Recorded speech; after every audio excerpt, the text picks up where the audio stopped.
स्वागत है आप सबका एक नई वीडियो में। और आज मैं आपके लिए एक इंटरनेशनल खबर लेके आया हूँ जो आप सबके लिए बहुत इंपॉर्टेंट है अगर आप सब डेली इंटरनेट यूज करते हैं। तो ये खबर आ रही है इस समय मिडल ईस्ट से। मैं स्पेशली बोलूँ तो रेड सी से, लाल सागर से, जहाँ पे अटैक हुआ है इंटरनेट केबल्स के ऊपर, अंडर वाटर इंटरनेट केबल्स के ऊपर। और वो अटैक कहाँ पे हुआ है? ये इस जगह। मैं एक मिनट में आपको दिखा देता हूँ ये अटैक कहाँ हुआ है। ये अटैक हुआ है इस जगह पर। ये यमन और इरिट्रिया के बीच में।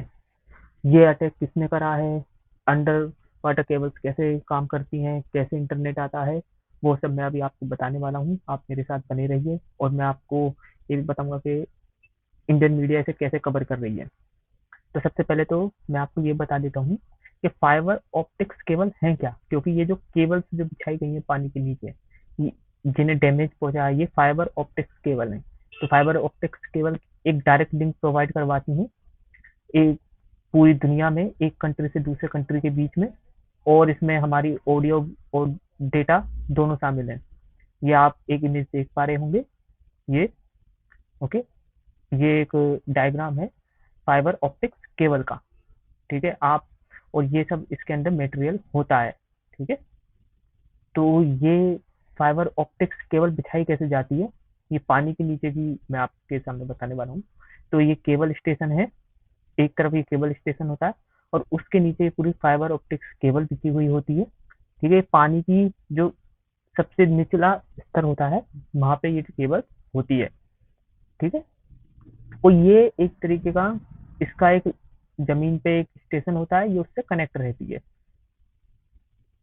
अच्छा, अब आपके दिमाग में आया होगा तो ये पानी के नीचे जो केबल होती है ये, और जो जमीन पे हम जो देखते हैं अपने शहरों में बिछी हुई, इन दोनों के बीच अंतर क्या होता है?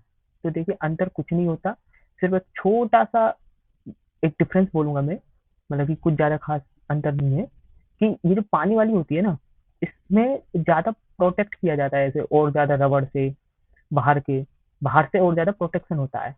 ये आप देख पा रहे हो, ये थोड़ी पतली है जो इधर है जमीन पे जो है, वही पानी वाली काफी मोटी है।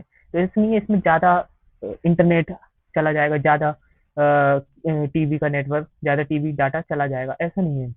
बस इससे और ज्यादा प्रोटेक्ट किया जाता है, और ज्यादा इसके चारों ओर प्रोटेक्शन लेयर होती है, ताकि पानी के नीचे इसे रखा जा सके, कोई इसे डैमेज ना हो। अच्छा, तो सबसे पहले मैं आपको बता देता हूँ कि हुआ क्या है। तो हाँ, तो मैं इस समय आपको गूगल मैप पे लेके आ गया हूँ। तो यहाँ पे हुआ क्या है कि ये जो रेड सी है, यहाँ पे हमारी जो अंडर वाटर केबल्स हैं, जो पूरे इंटरनेट पे इंटरनेट पहुंचाती हैं, कनेक्ट करती हैं, वो डैमेज हुई हैं। और इसे जो कवर किया है वो इंडियन मीडिया में भी कवर किया गया है। मैं इंडियन मीडिया का आर्टिकल अभी आपको दिखाता हूँ।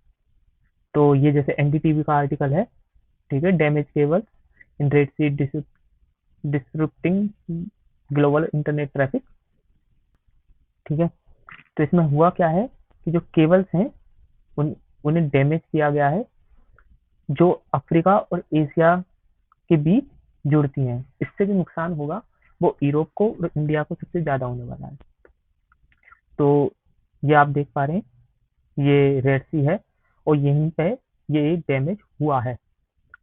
और इस समय जो स्क्रीन आपके सामने है, ये पूरा जो अंडर वाटर नेटवर्क है, अंडर वाटर केबल्स का, वो है, वो इस समय आपके सामने है। और आप देख पा रहे होंगे ये केबल्स आ रही है यहाँ पे रेड सी से, और ये इंडिया, इनका एक मेन सेंटर भी है। यहाँ पे आप और अच्छे से देख पा रहे होंगे कि ये जो केबल्स यहाँ पे हैं वो कैसे कैसे डिस्ट्रीब्यूटेड है। अच्छा, आपको मैं बता दूं कि यहाँ से 14 केबल्स जा रही हैं, अलग अलग 14 केबल्स जा रही हैं, और उसमें से 4 डैमेज हैं, ठीक है। जो अभी तक रिपोर्ट्स आ रही है, 4 केबल डैमेज हो गई हैं। तो इसकी वजह से होगा क्या कि इन 4 केबल्स का अब सारा लोड इन बाकी की जो 10 केबल्स बची है ना, उन पे आ जाएगा। तो इससे क्या होगा, आपका इंटरनेट स्पीड स्लो हो सकती है, और जो हम ट्रांसफर कर रहे हैं डेटा, उसमें भी आपको परेशानी आ सकती है। अच्छा, रिपोर्ट रिपोर्ट में क्या है कि मतलब कि किसने किया है, तो जहां तक है माना ये जा रहा है कि हाउतीज का ये काम है, उन्होंने ये केबल्स को नुकसान पहुंचाया है। ये यमन के ऑफिशियल गवर्नमेंट का कहीं ना कहीं कहना है। इसकी वजह से इसका जो रिपेयरमेंट का टाइम है उसमें महीनों लग सकते हैं, ये ऑफिशियल्स ने बोला है इसमें। एक हांगकांग बेस्ड एसजीसी ग्लोबल कम्युनिकेशन है, उन्होंने कहा है कि इससे 25% डेटा ट्रैफिक को इम्पैक्ट होगा एशिया और यूरोप के बीच। अच्छा, अब इसे रिपेयर करना इतना कठिन क्यों है वो भी मैं बता देता हूँ। कि देखिए, अगर हमें यहाँ पे रेड रेड सी में अगर हमें कोई इन्हें रिपेयर करना है इन केबल्स को, तो हमें परमिशन लेनी होगी इजिप्ट से, सऊदी अरेबिया से, और तो सूडान से भी, ठीक है, इन सब, यमन से।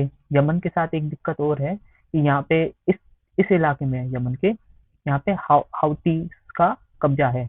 तो हम किससे परमिशन लेके काम करेंगे, हाउती से या फिर उस गवर्नमेंट से जिसे दुनिया मानती है यमन की, ठीक है। वो भी एक परेशानी है, इसलिए यहाँ पे बहुत ज्यादा दिक्कत आने वाली है।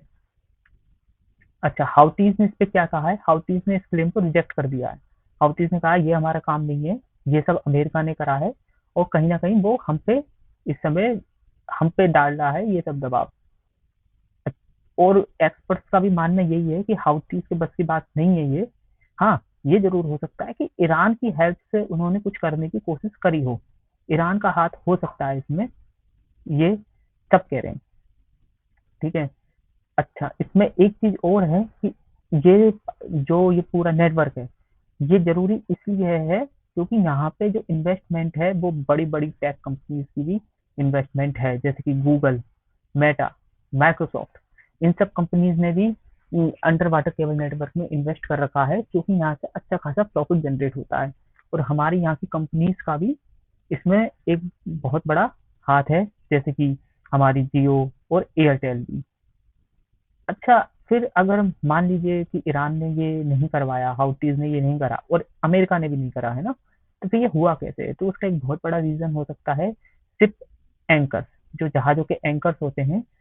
ऐसा, वो काफी बड़े एंकर्स होते हैं, ये आप सामने देख पा रहे होंगे, तो कहीं इन्होंने डैमेज ना कर दिया हो जब शिप को पार्क, ये आप इस वीडियो में ये देख पा रहे होंगे कि ऐसे ये एंकर जमीन के नीचे जाता है। तो ऐसा हो सकता है जब इस एंकर को नीचे किया गया हो तो तब इसने डैमेज करा हो पाइप, हमारी केबल्स को। अच्छा, इंडिया का मेन इशू आप समझ लिया कि बड़े बड़े टेक कंपनीज का भी है, और एक इसमें एंगल टाटा का भी आता है। टाटा स्टेक होल्डर है टीजीएन रेड सी केबल में। यहाँ पे इसमें एक केवल टीजीएन कंपनी की है, उसमें कहीं ना कहीं शेयर है ये टाटा का। टाटा का शेयर क्यों है? आपको याद होगा, टाटा डोकोमो उनकी एक कंपनी थी, अब तो बंद हो गई 2016 के बाद से। वो कहीं ना कहीं अब भी शेयर होल्डिंग टाटा उसमें रखता है। जियो पॉलिटिकल इशू भी है इसका एक बहुत बड़ा, कि किसी ने जानबूझ के ये ना किया हो, क्योंकि ये केवल ये केवल कहीं ना कहीं लाइफ लाइन होती है एक कंट्री की, और अगर इसे काट काट दिया जाए तो दुश्मन देश कहीं ना कहीं नुकसान पहुंचा सकता है आपकी इकोनॉमिकली, आपकी कंट्री को। ये नीचे आप एक फोटो देख पा रहे होंगे, ये एक रेफरेंस के लिए ली है। वर्ल्ड वार 2 में भी काफी बार डैमेज किया गया था ऐसी ऐसी इंटरनेट लाइंस को जर्मन के जरिए। एक रियल लाइफ केस भी है। क्या हुआ था सन 2022 में, एक टोंगा नाम का कंट्री है, यहाँ पे एक आइलैंड है, पैसिफिक आइलैंड। इस इसमें एक सारा कनेक्शन, वो एरर था, एक टेक्निकल एरर की वजह से इनका इंटरनेट पूरी तरीके से चला गया, और ये ऑस्ट्रेलिया या पूरी दुनिया से कट हो गए। अब ये आप सोच के देखिए, ये किसी बड़े देश के साथ हो जाए तो क्या होगा। ये ये टोंगा कहाँ है, ये भी मैं अभी आपको दिखा देता हूँ। तो ये फिर से हम आ गए हैं गूगल मैप में। तो यहाँ पे हम जाएंगे ऑस्ट्रेलिया, ऑस्ट्रेलिया से नॉर्थ ईस्ट, और यहाँ पे हमें ये रहा, क्योंकि ये रहा वो आइलैंड टोंगा। यही वो आइलैंड है, सन 2022 जनवरी में इसका कनेक्शन पूरी दुनिया के साथ कट गया था, और ये बाई एरर हुआ था। अब सोचिए ये किसी बड़े देश के साथ हो जाए, ऑस्ट्रेलिया के साथ हो जाए, इंडिया के साथ हो जाए, चाइना, रसिया, ओके, सऊदी अमेरिका, तो उनकी कितनी बड़ी अर्थव्यवस्था को नुकसान होगा। तो ये एक रियल लाइफ केस था जो मैंने अभी आपको बताया। वीडियो यहीं तक थी। आप मुझे बताइएगा कि आपके इसको लेके क्या ओपिनियन है, और कोई अगर आपको और कोई वीडियो देखनी है तो वो यहाँ पे आ रही होंगी और मुझे सपोर्ट भी करिएगा। ठीक है। Thank you.